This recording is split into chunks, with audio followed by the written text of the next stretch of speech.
Okay, so today we are going to perform a dot ELISA test. Okay, so this is your dot ELISA strip.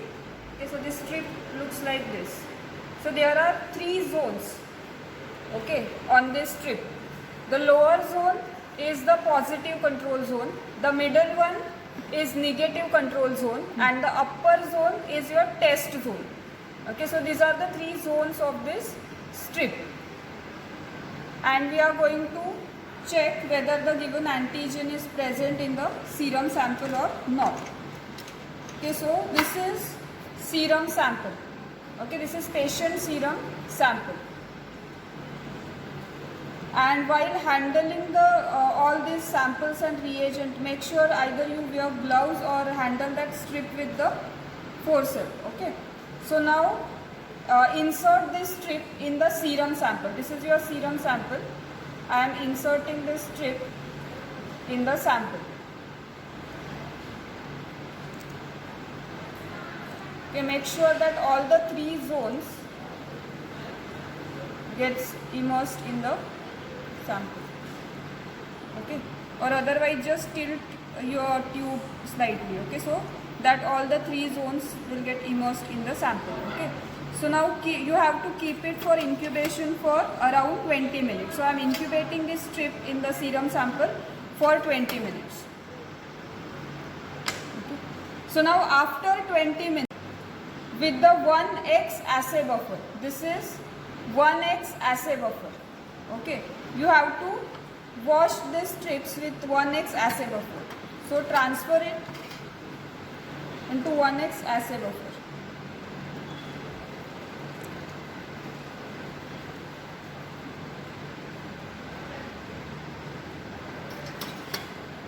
Okay, so this is 1x assay buffer. I am transferring this strip in the buffer.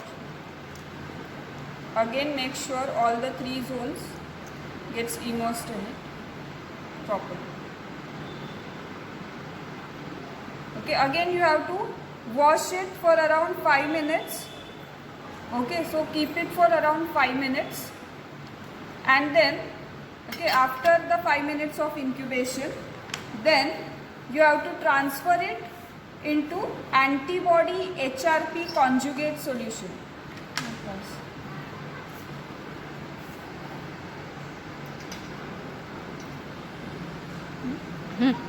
Okay, so next then you have to dip that strip in the antibody HRP conjugate solution. So this is your antibody and HRP conjugate. So that means this HRP is horseradish peroxidase. This is the enzyme which is linked to the antibody.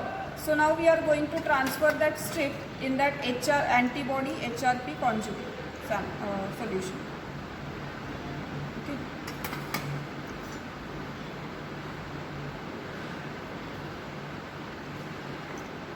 Okay, so I have transferred it in the antibody HRP conjugate. Again you have to keep it for 20 minutes. So let it incubate for around 20 minutes so that the antigen and antibody reaction will take place. Okay. Then after that, after the 20 minutes of incubation, again you have to transfer this strip in the fresh 1x assay buffer. Okay, you have to take fresh 1x assay buffer, and in that fresh 1x assay buffer again transfer it and wash it for around 5 minutes. Okay, so each time you have to take the fresh 1x assay buffer for washing the strip. Okay, so again I have transferred the strip in the 1x assay buffer, and I have to keep it for 5 minutes. Okay. Then after the 5 minutes of washing step, then again I have to transfer this strip in the last solution, which is your TMB H2O2 substrate solution. Okay, so this is your TMB H2O2 substrate. So now I am going to transfer that strip in this substrate solution. So after the incubation period is over, then transfer this strip in TMB H2O2 substrate. Okay, so I am transferring it into the substrate solution. Okay, again keep it for around some time, so that till the colored spot appears. So here if you can observe, there is a appearance of blue colored spot. Okay, it will take a few minutes. Okay, so within 1-2 minutes this blue colored spot will eventually appears on the strip.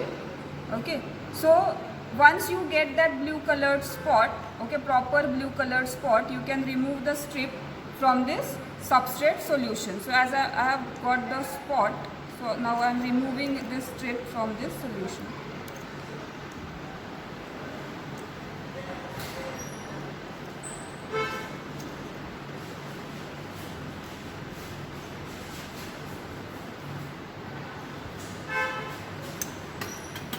Okay, so this is, here you can observe there are two blue colored spots are there. The lowest zone or the lower zone is positive control zone. So here you will get the blue colored spot because it is positive control zone. The middle zone is the negative control zone. Okay, so which is blocked by the inert protein. So in the middle zone you will not get any spot because it is a negative control zone. And the upper zone, okay, that is your test zone. So as you have got that this blue colored spot in the test zone, that indicates the given serum sample is having the specific antigen for the antibodies which have already incorporated on this membrane or on this strip. Okay, so this is your positive test. But if in case the serum sample is not having that particular antigen, okay, then you will get such kind of result. Okay, here you will get blue colored spot at the positive control zone. Negative control zone will have no spot, and at upper zone, again this is your test zone which is having no spot. That means the sample or the patient serum sample is negative for the given antigen. Okay, so if your test is negative, you will get only one blue colored spot at the positive zone. Okay, and if your sample is positive, serum sample is positive, then you will get such kind of two spots. Okay, one spot is for positive zone, and at test zone also you will get this blue colored spot. So this is your positive test and this is the negative test.